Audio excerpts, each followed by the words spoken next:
En 2023, près de 30 000 personnes ont été secourues par les sauveteurs en mer de la SNSM. L'association compte aujourd'hui 11 000 bénévoles qui font preuve d'un dévouement indéfectible. Ils assurent la sécurité en mer comme sur les côtes, en métropole et outre-mer, parfois au péril de leur vie. Bienvenue dans la 4e saison de Canal 16, une série de podcasts inédits de la SNSM, dans laquelle sauveteurs et rescapés nous racontent certains des sauvetages les plus emblématiques effectués le long des côtes françaises. Dans cet épisode, Véronique affronte une violente tempête d'éclairs pour porter assistance à une famille coincée sur un catamaran foudroyé. Pas de temps à perdre, le vent les pousse sur la côte. Ils pourraient s'exploser sur les rochers.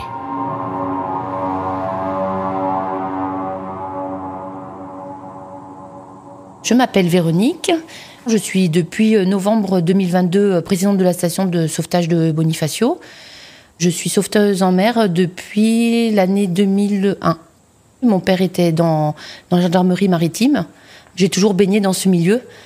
Pour vous dire, même ma prof de mathématiques, qui est toujours bénévole à la SNSM à Saint-Florent, était, je pense, une des premières femmes à embarquer en tant que patronne sur un canot de sauvetage. Nous sommes le 27 août 2023. Cela fait à peu près 2 jours qu'un bulletin météo spécial est annoncé avec un phénomène orageux, avec éclairs, vraiment quelque chose de très fort, et surtout une autre alerte, vague submersion. Donc la Corse est placée en vigilance jaune et sera placée en vigilance orange en cours de nuit. Ce jour-là, le matin, très beau temps, petit vent d'est faible, la mer est sympathique. Et en fin d'après-midi, à partir de 18h, on commence à sentir la houle se lever, le vent a tourné, passé à l'ouest, force 6 ou 7. On est en plein mois d'août, donc il y a du monde dans le port de Bonifacio. À 18h, 19h, je suis en train d'aider avec mes bénévoles à amarrer les plaisanciers pour qu'ils puissent être vraiment en sécurité, même pour la nuit. Aux alentours de 19h, le ciel était très chargé. Ça commence à pleuvoir très légèrement, mais tout de suite, l'orage arrive. Vraiment beaucoup d'éclairs, de gros grondements en mer. On sent que ça se passe en mer. On espère que tout le monde s'est mis en sécurité. Et puis, je rentre chez moi, simplement, retrouver mon mari et mon fils. Et c'est vers 20h30 où le cross nous déclenche pour un catamaran de 24 mètres qui venait de se faire foudroyer dans le secteur des îles Gavetti.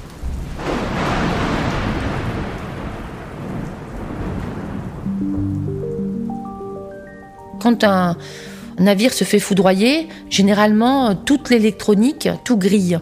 C'est-à-dire que vous vous retrouvez à ne plus pouvoir démarrer votre moteur. Plus de possibilité de sortir les voiles parce que sur des bateaux de cette dimension, tout est électrique parce que ce sont des grosses unités, donc on ne peut pas le faire à la main. C'est une avarie majeure généralement, au même titre qu'un incendie ou une voie d'eau. Heureusement, ils se sont fait foudroyer, mais il n'y a eu aucun blessé à bord. Donc à bord du catamaran, nous avons 5 personnes, un skipper, un couple et 2 enfants. Nous apparions à 21h, 21h05 à peu près, et nous sommes 5 équipiers à bord. Le patron titulaire Manuel, 3 nageurs de bord, Julien, Fernando et Fabien, et moi-même en tant que chef de pont.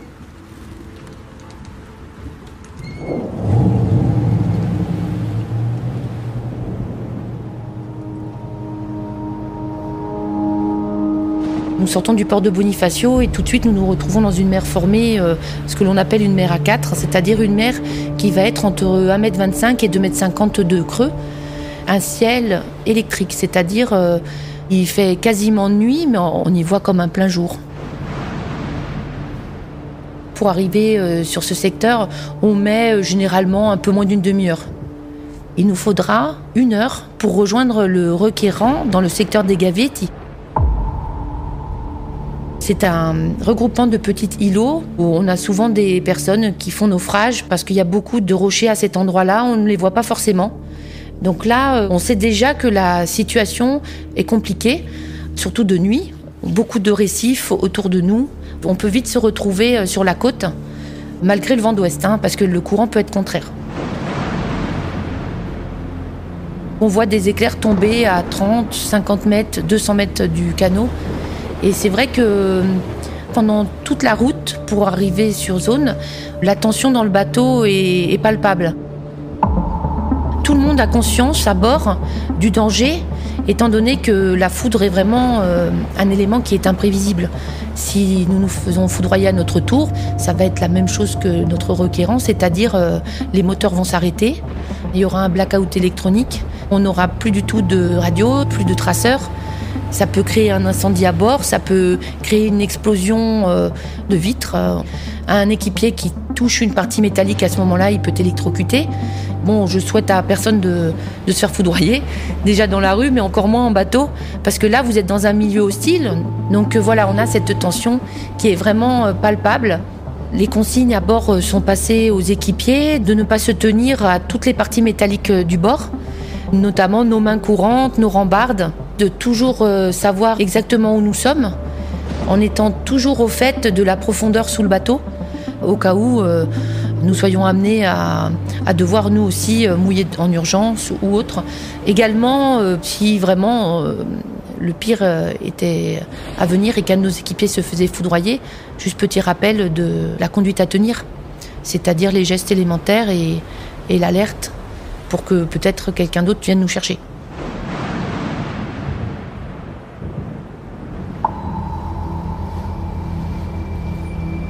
Tout le monde est en veille sur ce qui nous entoure, voir si d'autres bateaux se trouvent autour de nous.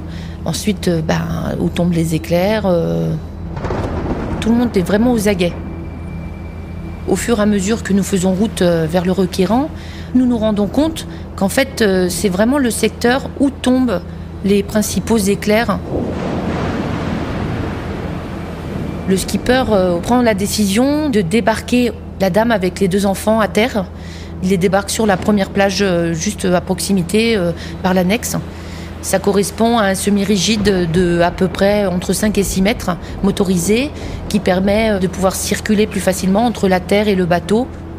La dame, de son côté, va appeler un taxi et trouver un hôtel pour se mettre à l'abri parce que là, vraiment, l'orage était très très fort.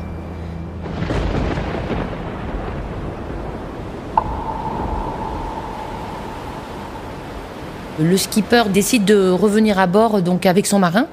Donc ils sont plus que 2 personnes à bord. Le mouillage n'est pas forcément sûr. Ils sont tellement près de la côte que le risque de s'échouer est énorme. Un catamaran de cette taille-là s'élève à plus de 2 voire 3 millions d'euros. Le skipper étant employé d'une compagnie et il est obligé de mettre tout en œuvre pour sauver le navire.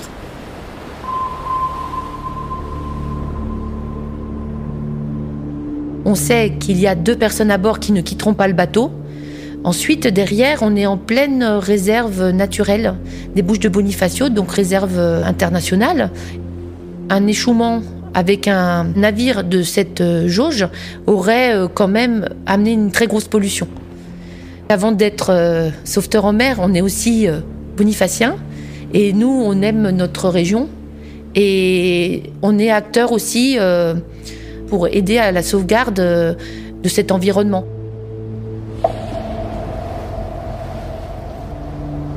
Nous arrivons sur zone à 22h.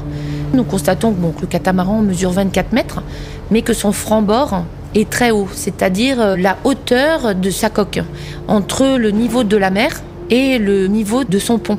On doit avoir une hauteur de 2,50 m, 3 mètres. Ce qui fait que ce bateau a une prise au vent énorme. Nous essayons de nous stabiliser à une certaine distance de lui. Pour nous, la seule solution, c'était de le mettre en sécurité sur une zone plus calme.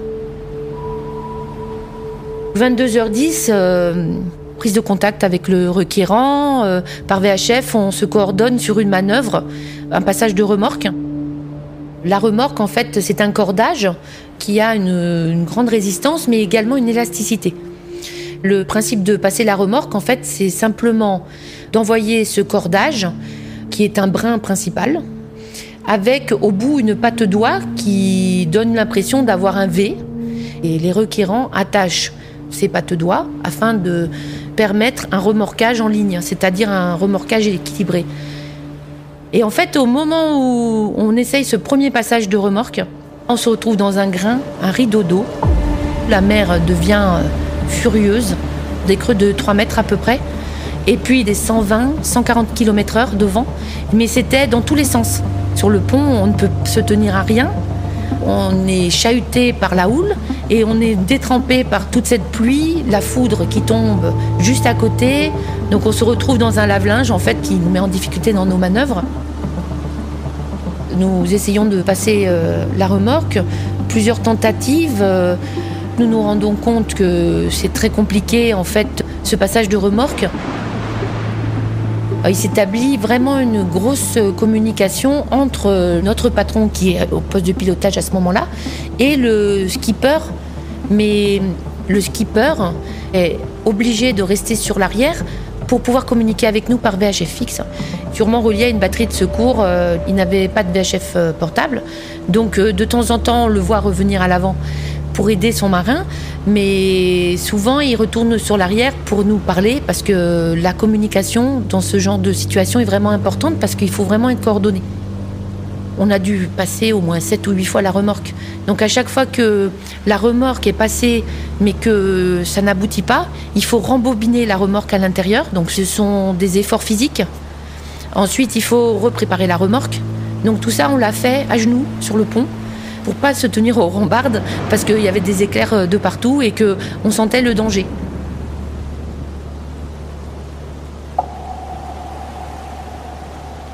Tout ça, ça met du temps. Donc 23h30, passage de remorque établi. Et au moment où le mouillage est relevé, vous vous rendez compte des 110 tonnes que vous avez derrière vous. C'est-à-dire qu'avec son franc-bord très haut et son poids et les conditions météo importantes, on se rend vite compte que finalement c'est peut-être lui qui nous fait reculer plutôt que nous qui avançons. Et là, toute la difficulté a été de réussir à trouver un cap.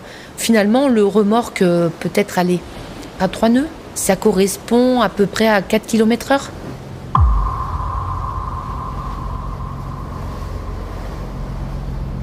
Heureusement, le grain s'est arrêté. Le vent faiblit un petit peu, on retombe sur des conditions à 80 km/h et on arrive à faire route.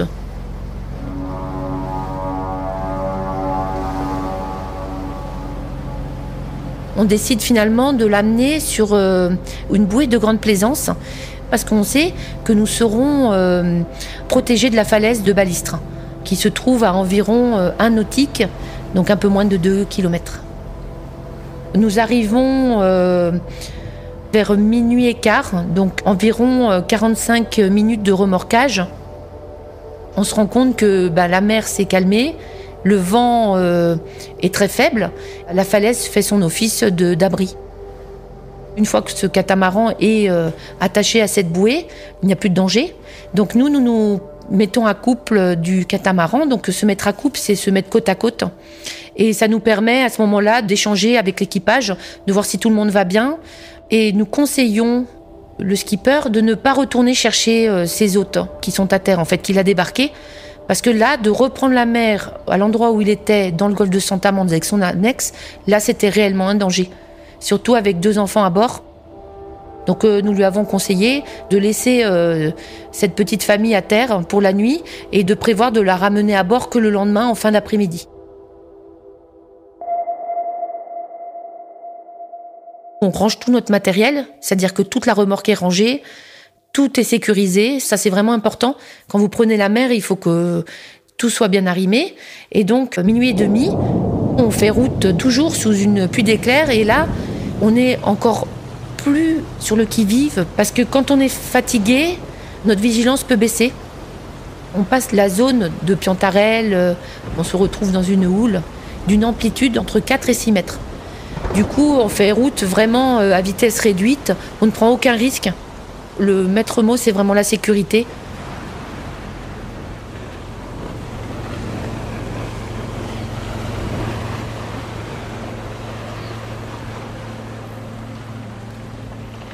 Arrivé à quai à 1h30, notre mission ne s'arrête pas là. Tout le matériel est reconditionné parce qu'en fait, nous sommes opérationnels H24, donc on pouvait être appelé dans les 10 minutes qui suivaient.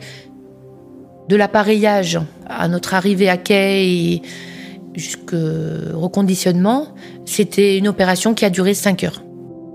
D'un coup, on souffle. Vraiment, la pression retombe. Je trouve dommage de se mettre en danger, mais surtout de mettre en danger des équipiers bénévoles. Parce que souvent, il faut savoir que nous, on sort quand les gens rentrent. Et souvent, quand les gens rentrent, c'est que dehors, les conditions font qu'il vaut mieux rentrer. Moi, si j'avais un conseil à donner aux plaisanciers, c'est de déjà bien prendre la météo et prendre la mesure des choses. À un moment donné, il vaut mieux perdre une demi-journée de vacances plutôt que de perdre son bateau ou de perdre la vie. Donc, soyez prudents.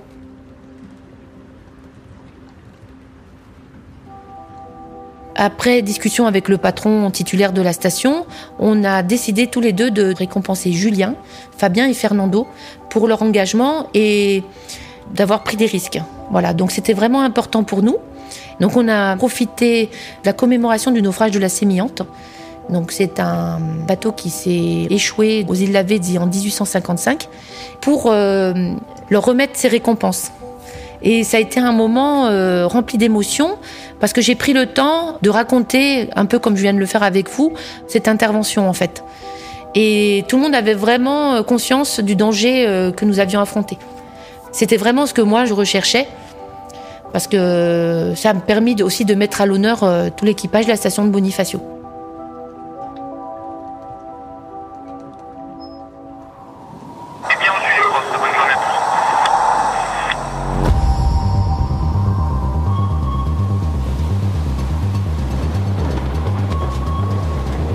Le sauvetage de la vie humaine en mer et sur les côtes est gratuit. La SNSM est une association qui vit essentiellement grâce à votre générosité.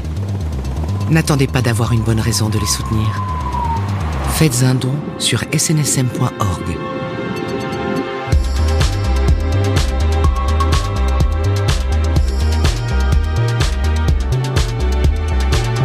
C'était le 6e épisode de la saison 4 de Canal 16. Une histoire de la SNSM racontée au micro de Jeanne-Marie Desnos, avec la voix de Rebecca Finet, réalisée par Nicolas Mollet, mixée par Ben Oriel et produit par l'Acme Productions.